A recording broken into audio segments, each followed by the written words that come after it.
Do you and Shah Rukh ever discuss coming together for something?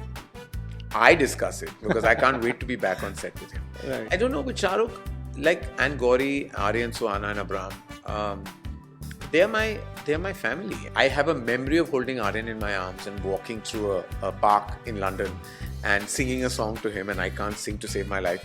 And he remembers that song, and I remember that song. When I see Suhana training for King, I'm awestruck, and my heart is so full of joy that I look at them and I'm like, I want Yash and Roohi to grow up to be Aryan and Suhana. When you work with a Ranveer and then next time you work with a Ranveer, are there a lot of personal egos also you have to deal with if you don't cast them again? I think everybody is very understanding of each other. There is no ego, and this is all very old school of looking at it in that gaze or that lens. When I did Air, I remember Ranveer watching the film and coming to my house and telling me about his thoughts, and it was so wonderful. I remember Ranveer giving me feedback on Rocky Rani, and I think we were all friends more than anything else. Okay. We've hung out with each other. I've learned so much from directing both Ranveer and Ranveer. Was it easier to put a film together to get a Amitabh Bachchan, Shah Rukh Khan, Hrithik Roshan in the same film? Today, is it possible or it's become slightly tough? It's very It's very difficult. I mean, the fact that you have the biggest film of the year is War 2, and it has Junior NTR, Hrithik Roshan in the same frame. That is like bang for buck. Wow, you got two of the biggest stars. When Shah Rukh said yes to K3G, he didn't read a script. Wow. He knew there were other actors with other parts. It was like going on the fact that ये Karan की film में करते हैं, and Shah Rukh still has that way of approaching a film. He likes the person, he'll do the film. But today people are overthinking, over-analyzing, over-expecting, over-box officing, over everything. What surprised me and many others was you and Kartik deciding to work again. Yeah. How did that happen? I think that we internally discussed it, worked it out, and we let bygones be bygones. And Kartik's immensely hardworking, very connective, big star today who has a wide audience base, has a great instinct on screenplay. He and I met, collaborated, decided to come together. It was all kosher, all lovely. Hi, this is me, Karan Johar, and you're watching the podcast Producers of India only on Bollywood Hungama.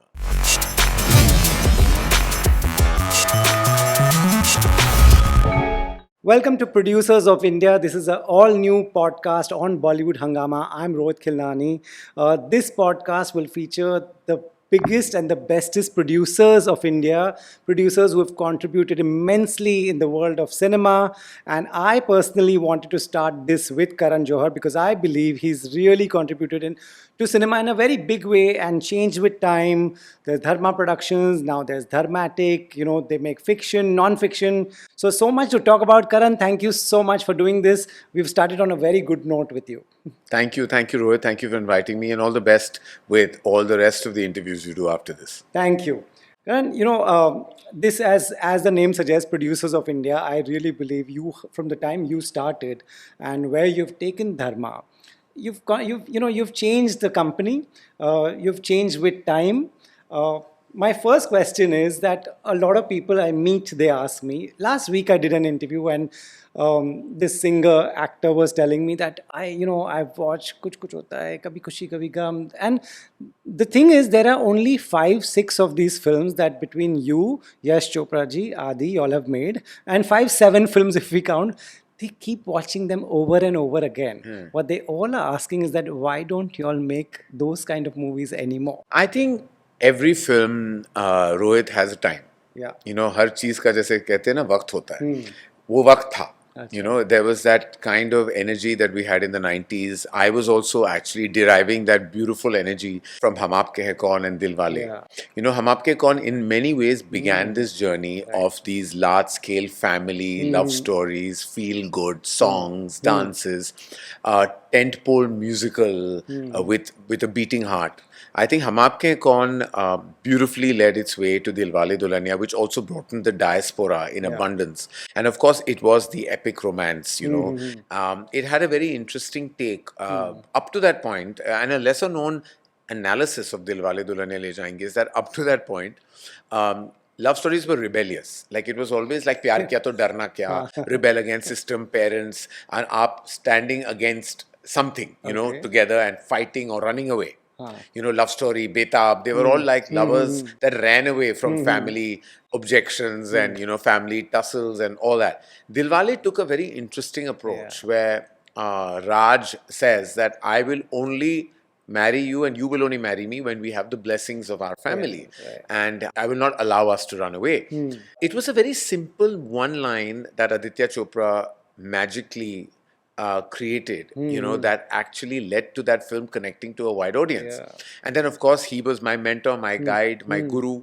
And I, of course, was very, very, very happy to be a part of that film in a tiny capacity, but I learnt everything. It was my student, it was my film school, Yeah. and then I, of course, sort of Kuch Kuch Hota Hai, and of course, then there was Hum Dil De Chuke Sanam. And so this was that era of like tentpole romances. But every decade has evolved. Yeah. Today, we are in a totally different phase of Indian cinema. And sometimes I wonder, as a clutter breaker, maybe a film like this could still work. Yeah, you never know. I've done it in my way with Rocky Aur Rani. Yes, you have, yeah. But of course, Rocky Aur Rani has a different syntax. It also talks about issues relevant to today. Yes. It's a very strong feminist film, and from that lens, and Yeah. being a feminist myself, I wanted to tell that story. As I said, like every period, every decade has a new diktat that whether you read the room or not, you have to know and make films as per that. So yeah. Right. But do you believe those family film will cut across all decades? I've been told, like, why can't you make another K3G? And I'm like, Yeah. I don't know. Firstly, I don't know if, like, of course, a family film will always connect. Like, we've seen, even in streaming, you've seen Succession and how Yes. well it's done. Yeah. I think a battle in a boardroom would make an interesting drama. Right. But would that be commercially relevant to the scale K3G was? I think that era was different. It was a non-social media era. It was a non-real era. It was a non-AI era. It was a non-technology based era. Right. It had a different beating heart with an audience.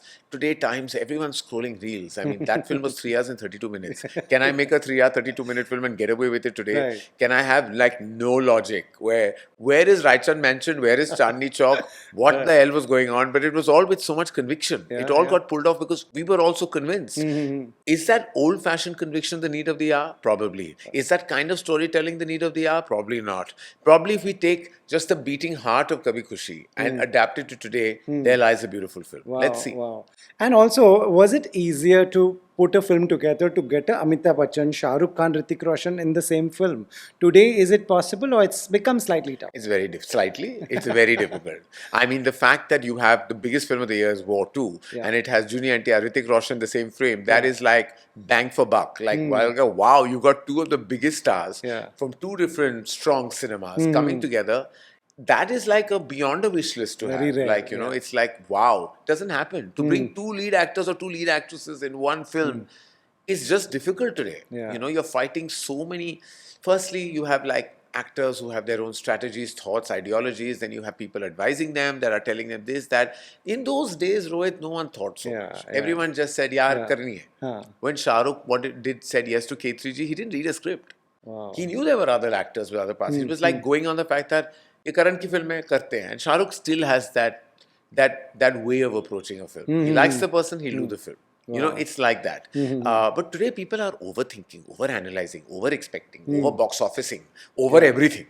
Like everything, and therefore not overachieving because you're overthinking. True. But you know so many of them so closely, personally. Do you ever tell them that this is how easy it was and this is how it was, or because you can make something? Yeah, but even if they listen to me, they'll go back to a management. I have my own, so I know. They'll go back to their individual advisors, then sometimes even their family members, and sometimes their better halves. Everyone, advisory chambers have expanded. And then there's social media also telling you what they think.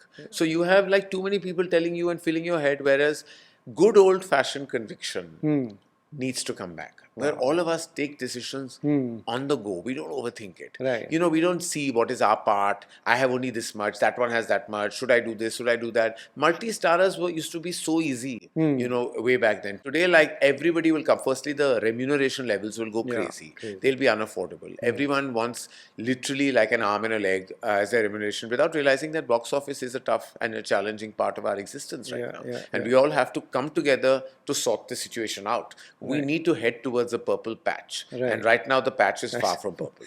Right. Also, there was no entourage earlier. That adds, and we've seen people leave films, be asked to leave films because of entourage causes. It becomes unaffordable. Can't producers all, like, y'all are such powerful people of the industry, can't y'all get together and take a stand But against we some? have to get together first. Yeah. That unity itself is Yeah. something that I True. aspire for. And all of us, when we individually speak, we all feel like there's so much that can happen and that our industry has to come together. Our industry has to operate like a fraternity. Right. Where we have to, but here it doesn't happen really. Six of us will get into a room, discuss something, but then some other four will not follow it, Yeah, conform yeah. to it, and then there goes the unity. I believe that we can come together and we should come together, and not because we want to build some kind of a system that works against the. We all love movie stars. I have only worked with movie stars. Yeah, I love them. They are great forces of cinema and have contributed hugely. But everybody has to just realign their thinking vis-a-vis what they are charging to a film, what it's adding to the film, and how much everybody else is suffering. If I am not an NGO, we are a commercial enterprise. True. We need to cost our films in a way where it's beneficial to us as well. We have overheads we're running. We run offices, we run enterprises, we are paying salaries, we are running an infrastructure. It all comes at a cost. So I'm not here to service a star. Right. I'm here to service a film. And if the film needs to be told at a certain budget, then that's everything. A film is above everything. It's above the biggest movie star is the film itself today. Right. Not a director, not an actor, the film. The film itself. When you all discuss what is the biggest issue right now, currently in 2025, that the industry is facing, you would say? I think it's everybody grappling to do what others are doing. I think herd mentality. So I'm like, we see Pushpa running and catering so strongly to the tier 2 and tier 3 audiences, suddenly there'll be 20 others wanting to do the same. You see Chhava working and everybody will want to make like historicals. Stree, everybody wants to make horror comedies. I'm like, those worked because they were individually strong and there was no other option in that genre. Right. And it was a unique thought that made those films work. We all have to have individual thoughts that are unique to ourselves. When somebody asked me the other day, you have a universe? I said, as in? So he said, like there's a spy universe, there's a comedy genre universe. I said, my universe is cinema itself. Yeah. My universe is stories. I'm not here to build universes. I'm here to tell stories. And if there is in that story a universe, then why not? Of course, more power. Like, I love that there is a horror comedy universe that Maddock has so brilliantly created and cultivated. It's fantastic. What Dinesh Vijan has done is outstanding. I have so much regard for Aditya Chopra. As I said, he's my mentor. The spy universe is fantastic.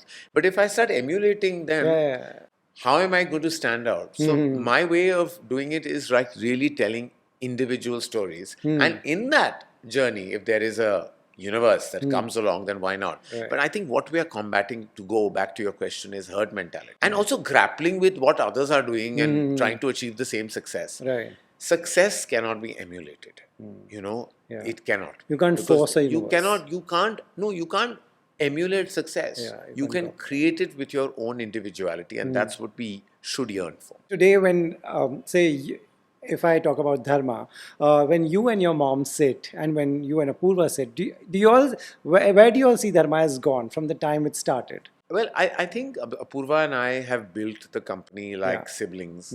Him being the older, though he's 2 months older than me. But like, we work. I treat him like my older sibling whom I feel accountable to. Like, in many ways, I feel he's my boss. And I feel I'm grateful to him because he runs the company like his absolute own. He has really built this company. When I lost my dad in 2004 and 21 years ago, I was at sea. I was somebody who didn't understand economics. I didn't understand budgets, Excel sheets, accountancy, money, how to handle money, how to do anything. My storytelling acumen was, I believe, strong, but my business acumen wasn't. And Apurva came like a pillar of strength and support and really helped me build the company the way it is. And I could not have done it without him. When we look back, I think we're proud. We're proud that we were able to make so many films. We were able to kind of be a profitable company. We were able to build equity through our, through our reputation and our content. We were able to now diversify and build a digital arm and an ad arm and a talent arm and now many more probably in the future. Our distribution arm, which we just started. I think we're proud. because I think my dad would have been. Because I don't think he ever thought that we would have taken the company to where it is today. My dad was a simple man. You know, he had basic, simple needs, and he was a good man, and he was a man for the industry. So I think when I look back in Apurva and I don't discuss it enough with each other because we're always like, what's next? Ye ho gaya abhi, moving on. But I know that when we do take a beat, we should tell each other that I think we've done well. The boys played well. No, you all have done very well. Then you all started Dharmatic, where you all, suddenly the OTT boom came to India. And was it a discussion that let's cater to all these Netflix, Amazons of the world? And Need of the hour, right? yeah. Streaming need of the hour, AI need of the hour. Let's not fight it. Let's join it. Let's build it all together. Like we realize that to be relevant is of absolute essence. I think that's the one thing, Rohit, that you have to realize, that you can't battle the times. You have to conform to the times and build with the times. And I think that's what I think we decided at Dharma that we have to do. That it's important to not only kind of like understand and read the room, but also within that do your own thing. Right. So I think being relevant is very critical, and I think that's what we did with Dharmatic. Then we realized that why aren't we kind of doing an advertising arm, and Puneet Malhotra took charge of that beautifully and is running it into an absolute success story. Then we just started our distribution with Bhumika Tiwari leading our way there. Our first film was Kesri Chapter 2, which was a success story for us. So our very first Hindi feature has brought us that joy, glory and respect, and to many more in the future. Right. Which Dharmatic show or movie, what surprised you with its results? You're like, wow, this worked beyond what... Can I be honest? Bollywood vibes. I'm like, I wasn't expecting that to go into 3 seasons. Yeah, when it began as a joke. Like we were joking on a trip together. We were on a flight, me, Seema, Neelam, Maheep and Bhavna, and we were like, what if we did a show like this? And they were like, Karan, this is ridiculous, it's not going to happen. And I'm like, I came back, pitched it to Netflix. Here we are, 3 seasons later.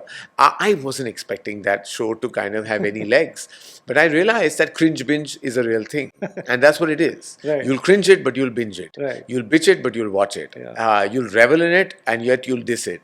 But at the end of the day, those girls are relevant social media figures today. They're monetizable. They're monetizing what their brands that they've created. They're back in the running. And all of them are, and more power. We're all the same age, right? And for these girls who had taken a back seat for various reasons and now are back, hair, makeup, wardrobe, facing the cameras, the arc lights like movie stars. I'm like, wow, when I look at them, I'm as proud of them as I am of the actors that we've created. I know, because I was on a flight and they were all coming back. So and they were with all their shopping bags. I was like, where are you all coming from? They had an appearance somewhere in Australia. And so they have a solid busy life past here. They're working all the time. Like they're on overdrive mode. Like literally as soon as they come back from wherever they are, they're on to the next project or the next digital partnership. And more power. Does it surprise you? You're also making something with Bhavna Pandey, which the world is watching. You're making something with Ananya Pandey, which again the world is watching. Yeah, so in the same year, Bhavna Pandey gave the 3rd season of Fabulous Lives, and Ananya Pandey did Call Me Bae. And I was like, wow. Like mother and daughter literally back to back with successes. What a great feeling for the family. Do you on one level also, because like say actors like Ananya have grown in front of you. Do you feel responsible also that, because they are talent with your company as well? Look, I always feel responsible, not just because I've known Ananya since she was a kid, but I feel equally responsible. I felt for Siddharth Malhotra, who was not from the movie business, to Laksh, who was not from the movie business, as I am to Ananya or to Ishan or to Varun or Alia. Like whenever I introduce an actor, I feel responsible. I'm responsible for everyone, and I'm not just responsible to an actor. I feel responsible to a director, to an editor, to a cinematographer who's doing their first piece of work with us. I feel like I like the fact that if you collectively count, we have over 50 people who've done their first steps in our company and have bona fide careers today. And I feel proud of that, but I also, at every given point of time, have felt responsible. And I always take full responsibility of a failure, and I always share the responsibility of a success. Because I believe if something fails, I should have caught that feeling much earlier and stopped it and nipped it in the bud. And I take full accountability of everything that's failed in our company. When y'all say y'all mounted a very big film, Kill, which was such a big one, which was you all had more expectations. You wanted to enter a new space with that. Yes, I feel action needs to be reinvented, and Kill was reinvented It action. was amazing. And Kill, full power to Guneet Monga, to Achin, and to Nikhil Bhatt for actually curating, creating, and structuring the film the way it was. I can take absolutely no credit for Kill. All I can do is go say that I backed it with my instinct, and I'm very proud. I remember the screening we had of Kill, the very first viewing Kill had in Toronto at TIFF. It was in the section of Midnight Madness, and the crowd was going crazy. And by the end of it, people were screaming, "Kill, kill, kill!" And let me tell you, the film released mid 24, but the film was screened in September 23. And that was the first time. It was a big chance that we took by going to a film festival and opening our film up to the world before its theatrical release in India. But I just believed in the film, Wow. and like I believe in Homebound. Wow. And so proud of Homebound, Homebound, and so yeah, yeah. excited about the journey ahead for it. In fact, you came, yeah, I've not met you since you came back from Cannes. How was the Homebound experience? That, it's a Dharma film out there, best place to screen it. I think I can count my feeling at the end of the screening of Homebound as probably one of the top two most overwhelming moments I've had in my entire career. Wow. There were about 1,200 people, if not more, in that large auditorium that was screening the film. We were an official selection film. Yeah. There was a packed hall. I was sitting with Neeraj and Ishan and Janvi and Vishal and Apurva and Marika, and all of us were together, Somain, like all of us in one row, Praveen, everybody watching our film on the large screen. And at one point, there were a collective sniffles of 1,000 people. When you were hearing sniffles, and you hear 1,000 sniffles, what that feels like my hair stood. And then at the end, we got this long ovation, standing ovation. And I can't even imagine what it must have felt for Neeraj, who is the creator of this beautiful, beautiful piece of cinema. And let me tell you, Homebound, while it is an officially selected film at Cannes in a certain regard, it's a very accessible film. It's a film that can be viewed by audiences across the world, in India, theatrically. Anyone can watch this film. We club films very easily. We say, oh, this is art house, or this is parallel. That's not the case with Homebound. Homebound is beautifully accessible, emotional at its core, speaking to every human being on planet Earth. And it can be watched by anyone who will find a deep connection with that material. And I, of course, wanted to produce it because in Neeraj Ghewan, I have so much faith. Wow. Love Masan, love Gili Pucci, love Juice, love everything he's done.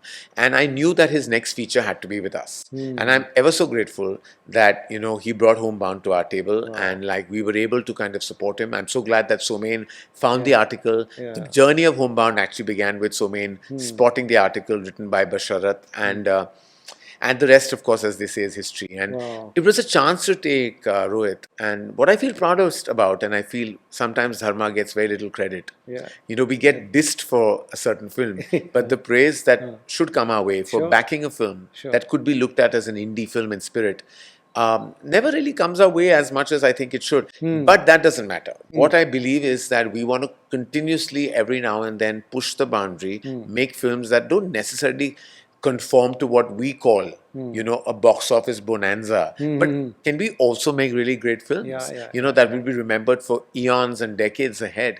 Because I think when we look back, Rohit, do we really remember box office of movies, or do we remember great films? Do we know the box office of Kagaz Ke Phool?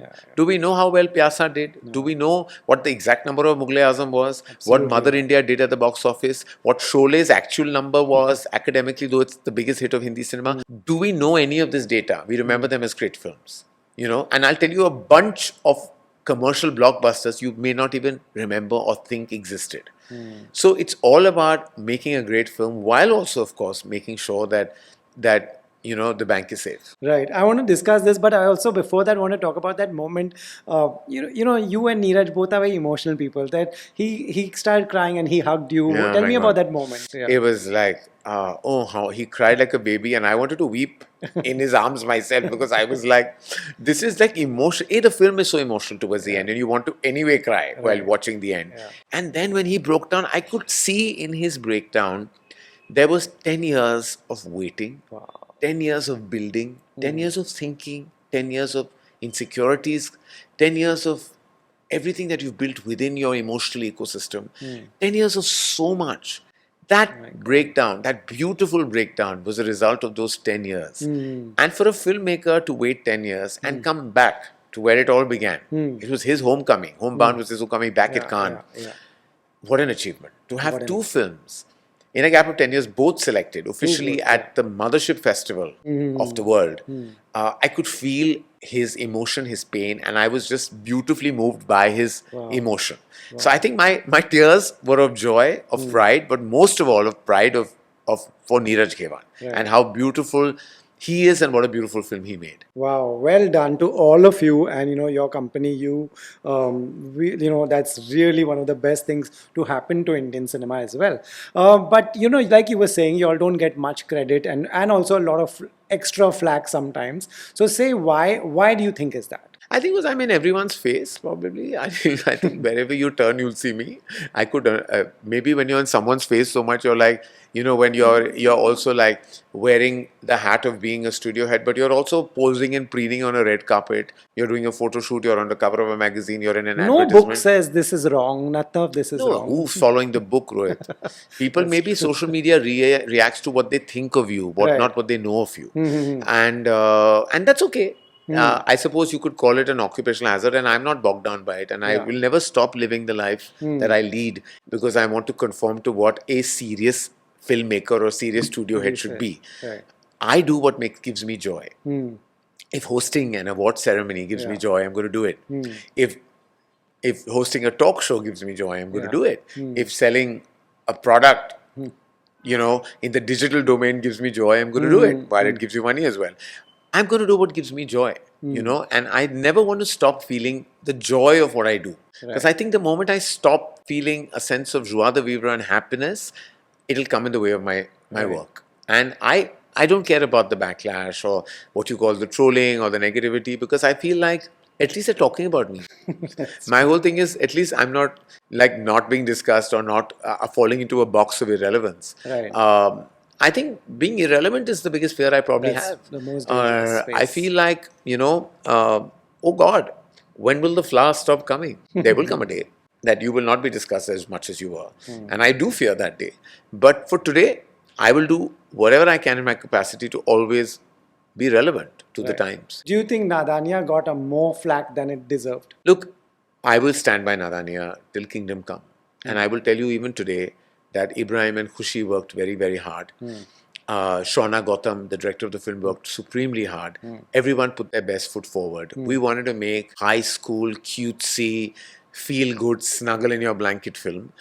If it didn't land for people, we apologize. And I take full claim. I had loved the script when I read it. I found it a lot of fun, and I was like, let's do it. Right. And of course, we got flack. Did it get more than I deserve? Let's not get into that, because that's a point of perspective, which I may have something, you may have another, X will say something else. But I do believe that these kids have glorious careers ahead of them. They're working very hard as they speak. They're learning from their mistakes, understanding their errors, improving their craft as we speak. And they're made for the silver screen, and they will do very well. And I will stand by them. I will always be their guiding light. And I hope one day that we can all as a team, whether it's Shauna, Ibrahim and Khushi and myself, that we all come back standing strong on our feet and say, look, we learned from what we did, and now we're in a better place, and I'm sure we will be. Amazing. That's the best way to look at it. Since talking about your production company, Adar Poonawalla came on board. What was the decision, and why was this decision taken? The decision was taken mainly for our growth. So, lesser known fact, while Dharma Productions is known as one of a leading production house and content creating studio, we are actually, as official producers, we've only been in the business for 15 to 16 years. From 2008 onwards with Dostana, if you remember, we started multiple producing films. So in that time, I was building Dharma. I had not, there was no monetary legacy I inherited that I could do very much with. I had to build everything. As I said, my dad was a simple man with simple needs and simple ambitions, and I wanted to do so much more with content. So I knew that the investment was needed for me to grow. I wanted to start a distribution arm, possibly something in the zone of music, maybe expand my digital arm, just do so much more. And for that, I needed the required funds. Right. For that, I needed a glorious partnership. And in Adar, who was a dear, dear friend, I found not only a visionary, a partner, but an absolute ally for us to grow and create something even more special than where we began. When you and Apurva spoke about, okay, now let's get a partner, what were the few check boxes that should be, because that's so the world will come to give you money, but what did you all want? You know, I'm a people's person. I'm an instinctive person. And the moment Adar and I chatted about it, I just knew that he was the one. Because Adar has very few people think big, have a vision, and are intuitive like I am. But of course, I don't have the funds to be intuitive about what I do the way Adar does. And Adar's a huge success story. And what I love about Adar is that he's taken his father's legacy and created a magical, majestic enterprise. He's not just enjoyed and reaped the benefits of his father's achievement, but he took it beyond and above. did, And in that, I felt like we had a tiny bit in common. I can't compete with, his massive monetary wealth or his massive achievement in the world. But I know we had that in common, that we had taken our father's legacies and gone beyond it. Right. So in him, I found a friend, a brother, a partner, a visionary, and I knew that he was the right person who would not sweat the small stuff. And in a partnership, that's very important, where you don't look at the small stuff. You see the larger glory. Right. You see the larger achievement. You see the larger vision. And in Adar, I found that. Then I've also seen now, you all co-produced a Punjabi film. Now there's a Marathi film. Yes. What is the plan for that? Are you all expanding in? Yes, so absolutely, to dabble in all kinds of languages and make content, produce content, distribute content across, just to expand our enterprise, like go beyond and above what our pool is, to basically expand our pool of content. You are someone, you also said that you work with the biggest stars. Say when you work with a Ranbir and then next time you work with a Ranveer, are there a lot of personal egos also you have to deal with if you don't cast them again? I think everybody is very understanding of each other. There is no ego, and this is all very old school of looking at it in that gaze or that lens. I don't look at. I'm sure they don't either. They don't, I remember, like, when I did Air, I remember Ranveer watching the film and coming to my house and telling me about his thoughts, and it was so wonderful. I remember Ranveer giving me feedback on Rocky Rani, and I think we were all friends more than anything else. Okay. We've hung out with each other, we've chatted with each other, we talk shop, but we also talk about our personal lives and feelings. And all of us, I think, are a bunch of people who are here to tell stories, Right. make movies, and learn from each other, imbibe from each other. I've learned so much from directing both Ranbir and Ranveer. I'm sure I may have minorly contributed to their thoughts, but I know today that I'm a better filmmaker because I've directed them, because they're both wonderful actors. What surprised me and many others was you and Kartik deciding to work again. Yeah. How did that happen? Because you all did part ways sometime Yeah, back. but I think that we internally discussed it, worked it out, and we let bygones be bygones. And Kartik's immensely hardworking, very connective big star today, who has a wide audience base, has a great instinct on screenplay. He and I met, collaborated, decided to come together. It was all kosher, all lovely. And I've had, we've all had our issues with each other, but it's a tiny industry, which I call a family. And I believe that within a family, kabhi gile shikwe ho jate hain, but at the end of the day, good people want to make good films and come together to create good content. And you have to as I said, we don't sweat the small stuff. We have the larger vision to look at. Right. Great. On that note, I also have I don't catch you every day. So this was the business part of the segment. There's also a personal part because everybody loves Karan Johar. They want to know more. So there's, don't worry, I got that expression. No. Right. Karan, what is this phase of your life? What are you enjoying the most? My kids. Your kids. What My is it like kids. raising them? Oh my God. Being a single parent is a daunting challenge, has been a daunting reality. And I'm also an only child. So I feel like I'm homing and housing and nurturing 3 children. Right. My mom, Yash and Roohi. But it's so satisfying. Every smile, every hug, every tear I remember, every need of theirs, every aspiration I have for them, every bit of nurturing that I have to kind of put into parenting them. And I never read a book. I don't listen to a podcast. I've always followed my instinct as a parent. When they were being born, I remember reading a few books about how do you raise twins and what do you do. And I realized, look, there's no rule book to being a parent. You have to find your own way, and you have to do it your way. And so I stopped listening to anyone. Okay. Everyone said, "ये करो, वो करो. जब बुखार हो तो ये लो, इस डॉक्टर के पास जाओ, इसके टेस्ट करो." I'm like, I was raised by instinctive parents, and I want to be an instinctive parent to Yash and Roohi. So I love each mistake I may have made, and I love each moment of glory I've had with raising them. They are the sunshine to every dark tunnel of mine. They are the high to every low of mine. They are the smile to every tear of mine. They are just the joy of my life. Wow. And you were raised so well, and when you were raised, there were no podcasts and videos to watch. No, and I don't follow them even now in raising Yash and Roohi. You were talking earlier in the interview about you, Adi, and Shah Rukh. That was your first film, first set you were on. What is the one thing that keeps the three of you attached? What are the few things? The indelible memories. I've learnt everything I have in cinema today from Shah Rukh and Adi. They are my gurus, my mentors, my everything. I owe my entire being to them. I have reverence, respect, and a deep amount of love for both of them. They can do no wrong in my eyes. They will always be, I would say, mavericks, achievers, trendsetters, and forces of cinema forever and ever. And when we sit together, and we have many a time, and we have a bunch of photographs that we can never put out, because Adi is immensely personal, and I deeply respect that about him, and he's kept that consistent. Amazing. But when we sit, and there are times I look back and I'm like, we've all come such a long way and created so much. And it's always deeply emotional. And, for me, it's like I will always be Adi's assistant and always be Shah Rukh's younger brother. And that never changes. Right. They are the only two people who can literally say anything to me, and they have the right over me because, they are the reason I stand tall today. Wow. Do you and Shah Rukh ever discuss coming together for something? I discuss it because I can't wait to be back on set with him. Right. I don't know with Shah Rukh, and Gauri, Aryan, Suhana, and Abram. They're my family, and I'm not saying this in the way that we say, oh, this film set was a family, and that union is a family, and we are a family. We are really family. Right. Like genuinely, they are my family. Those are my kids. Aryan was in many ways is my firstborn. I have a memory of holding Aryan in my arms and walking through a park in London and singing a song to him, and I can't sing to save my life.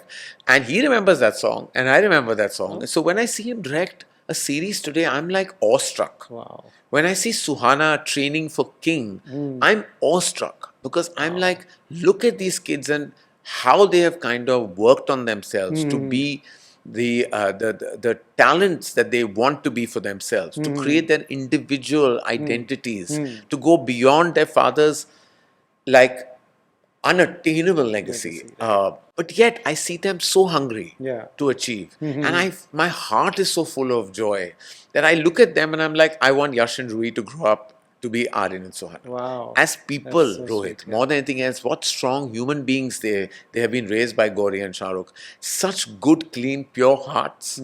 They are just good children. I've heard, So well raised, well mannered, well brought up, hardworking, and yet hungry to achieve. And that is a combination you don't find. They understand their privilege and they never take advantage of it. They're the simplest. They're the simplest kids who have never asked for more. In fact, Shah Rukh can indulge them and give them everything. But they want to make their own space in the world. And I respect both of them for that immensely. A lot of credit to Gauri as well. I seek a lot of my parental instincts from her. Her logics, while they amuse me at times, they're always right. Gauri Khan is always right. She has always said the right thing. She will foresee something and it will happen.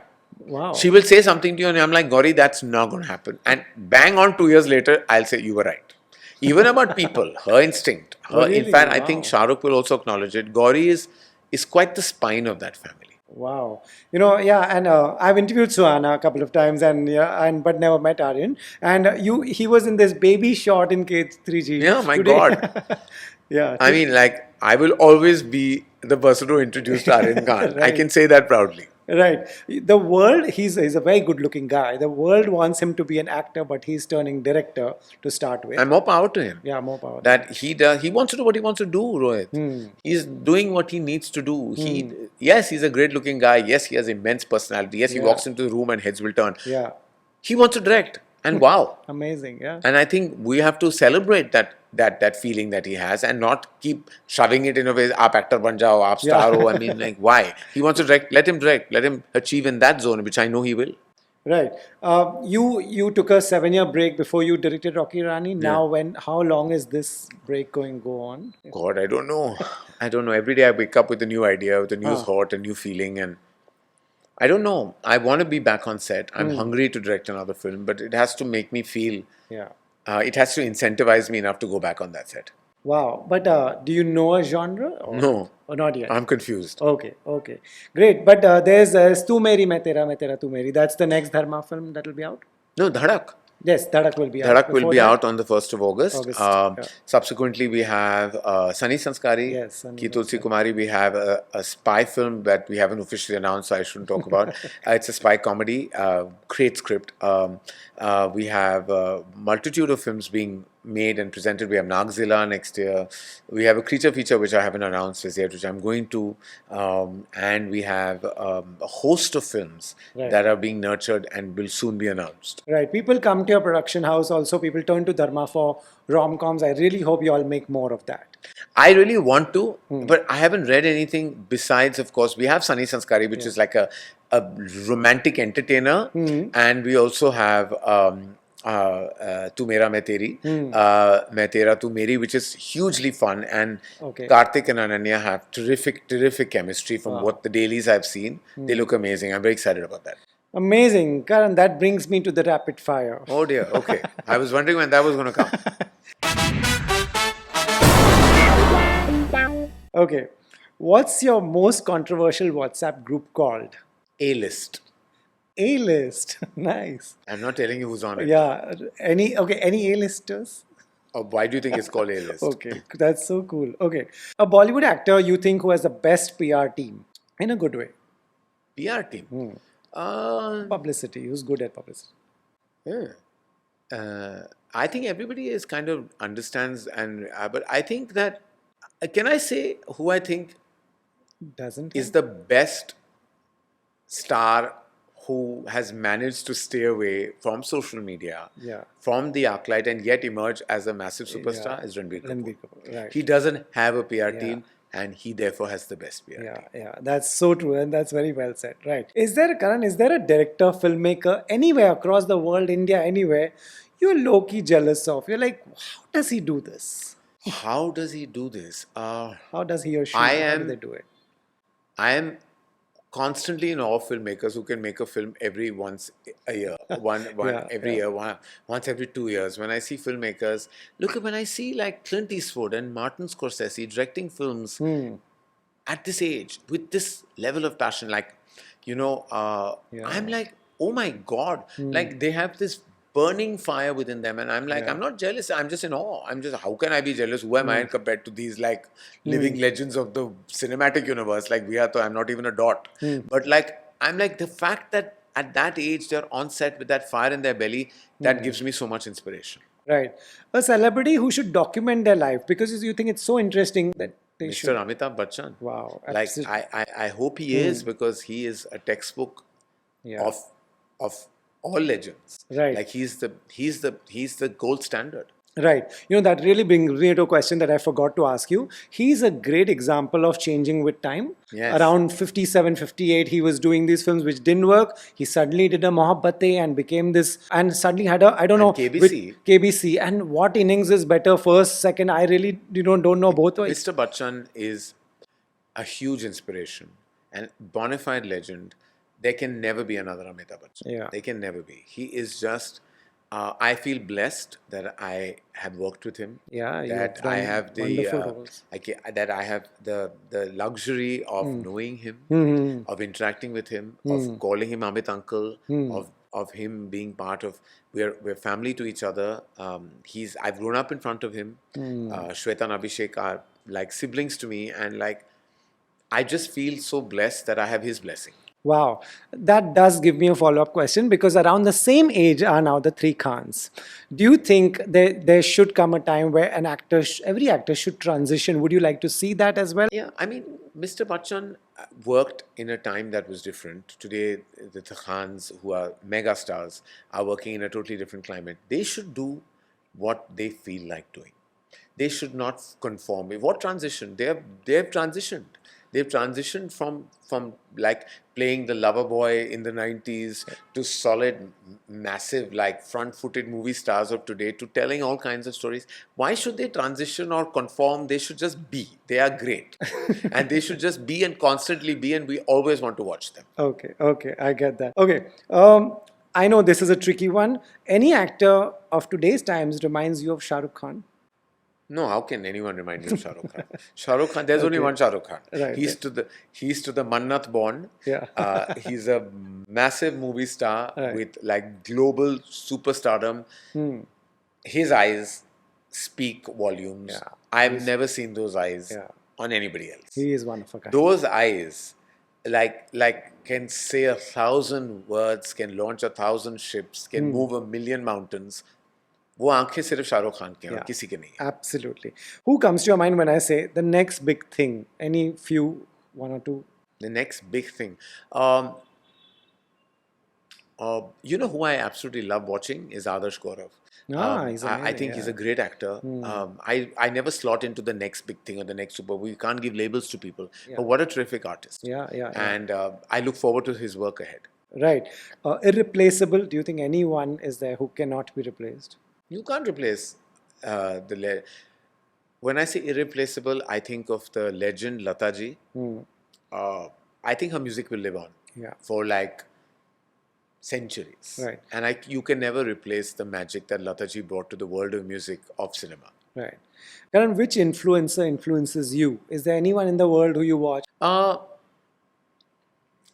have not been influenced by anyone on the gram or on the social media universe or on YouTube.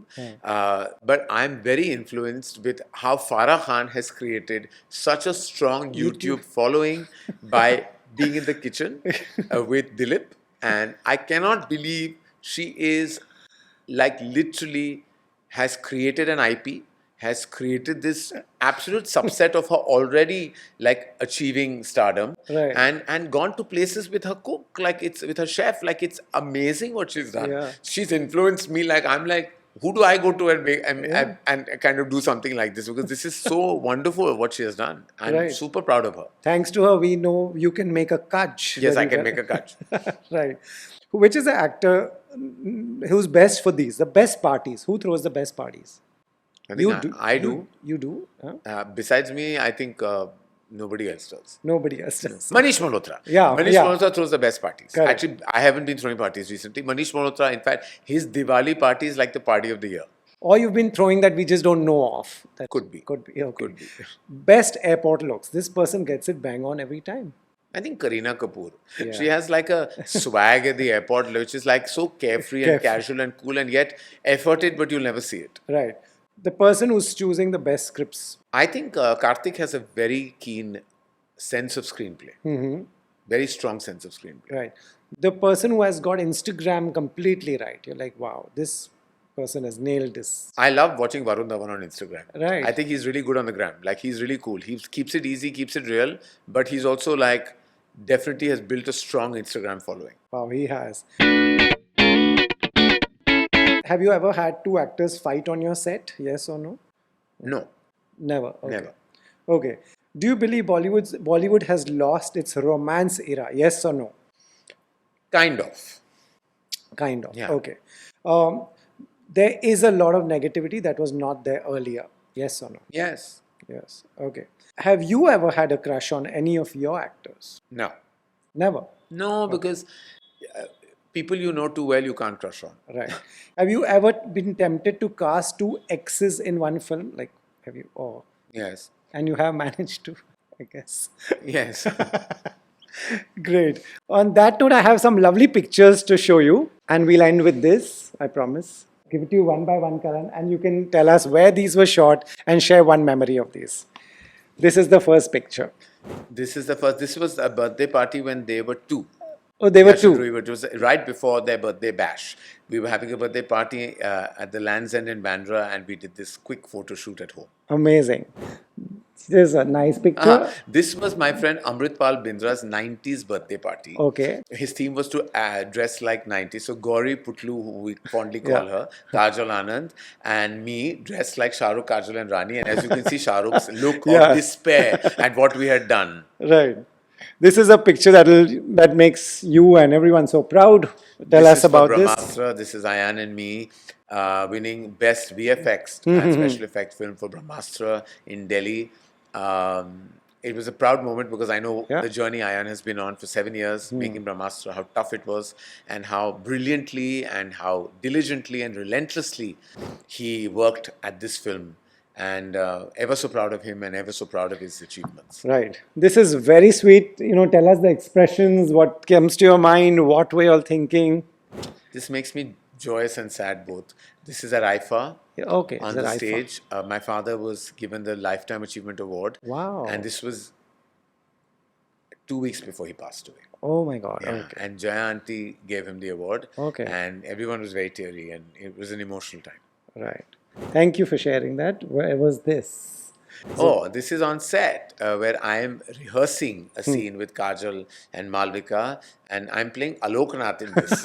Like I'm actually showing Alokji what to do. This was on set of K3G. We were shooting at the Chandni Chowk set. Wow. What scene were you all looking? What was on the monitor?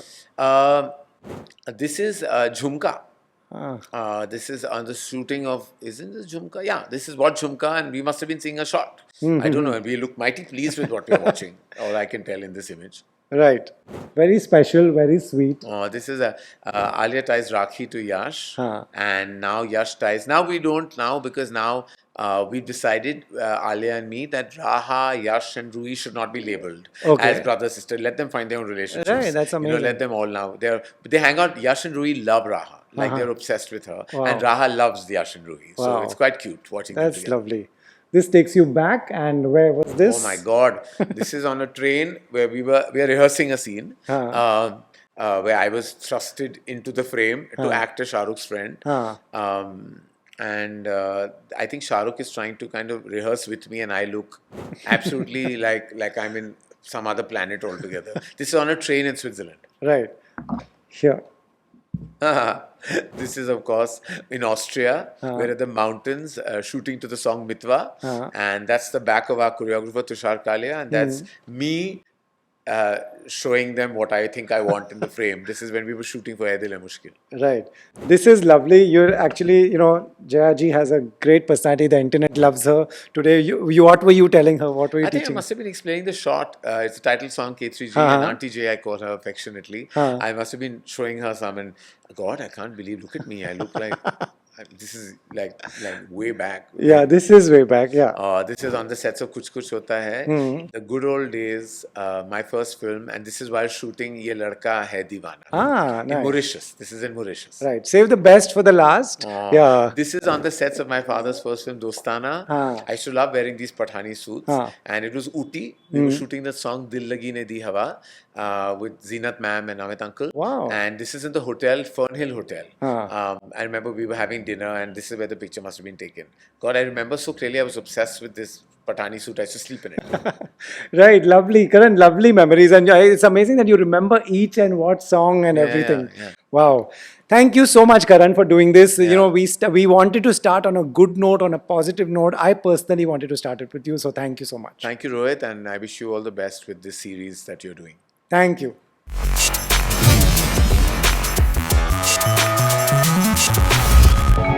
Hi, this is me, Karan Johar, and you're watching the podcast Producers of India only on Bollywood Hungama.